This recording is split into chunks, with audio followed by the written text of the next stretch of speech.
van Nistelrooy, one of the most lethal strikers the Premier League has ever seen. So in the biggest game of the season, Sir Alex Ferguson benched him for this man, Louis Saha. His story is a footnote defined by one word: injuries. A classic what-if career of unfulfilled potential, but that narrative is wrong. This is why Louis Saha deserves more than just your respect. The story of Louis Saha doesn't begin in the Premier League. It begins on the streets of Paris.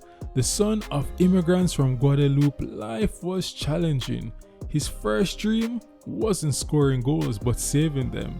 He imagined himself as a big-time goalkeeper, but his father saw something else. He saw a future further up the pitch, and he gave the young Louis a piece of advice that would change the course of his life. Give up the dream of being a keeper.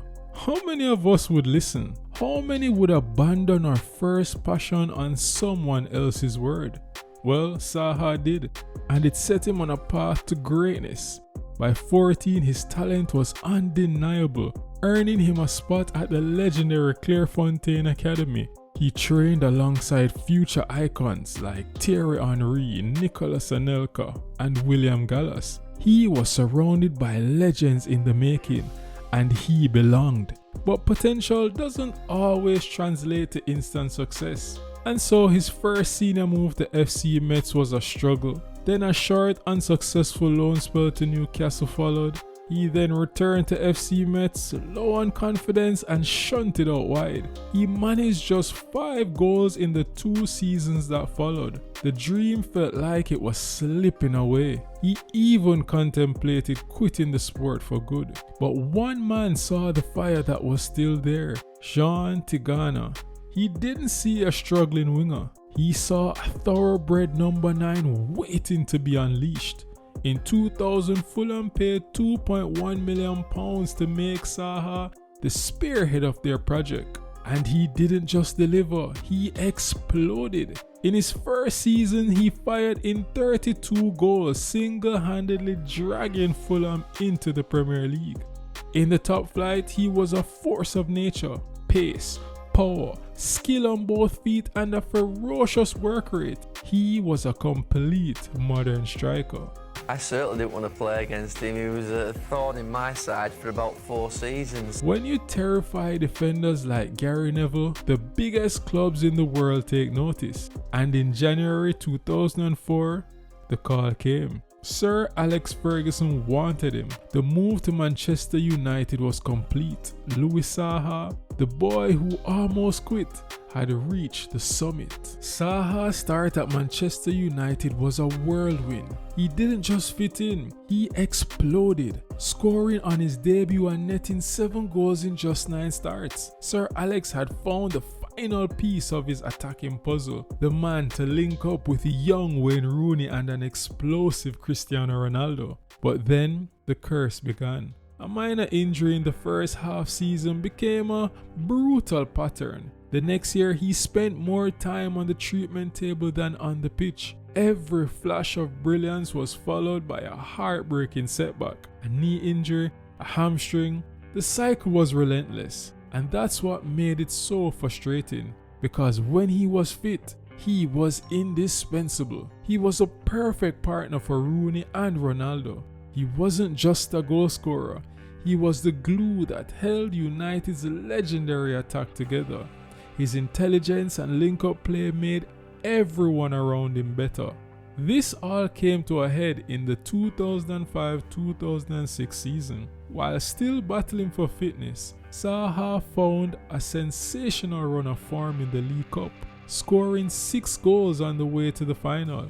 And this gave Sir Alex Ferguson a massive dilemma. Who do you start in the final? The club legend, Ruud van Nistelrooy, or the injury-prone but tactically vital Louis Saha? Ferguson made his choice. He benched the legend, he chose the future, and Saha delivered. He scored in the final, repaying the faith just as he had for Tigana years before. This was it, the turning point. After the final, he became the undisputed starter alongside Rooney. His form was electric. and United rewarded him with a new contract. It seemed the curse was finally broken, but it wasn't. By the turn of the new year, the all too familiar story returned, and this time it led to the most painful moment of his career. The 2008 Champions League final, United's biggest stage.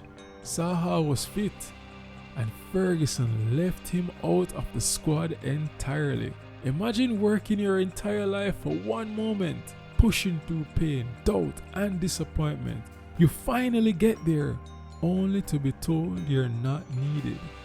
It was a brutal message. It was absolutely crazy. I couldn't forgive him. It was the worst moment in my life as a footballer. The only moment I cried. That conversation signaled the end. The promise of what could have been at Manchester United, a promise of greatness, was officially broken. Not by a lack of talent, but by a body that simply couldn't keep up. But to truly understand Louis Saha's impact, we have to go back to the 2006 League Cup final.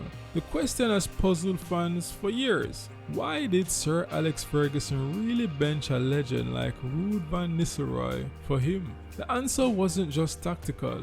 It was a statement about the future of Manchester United.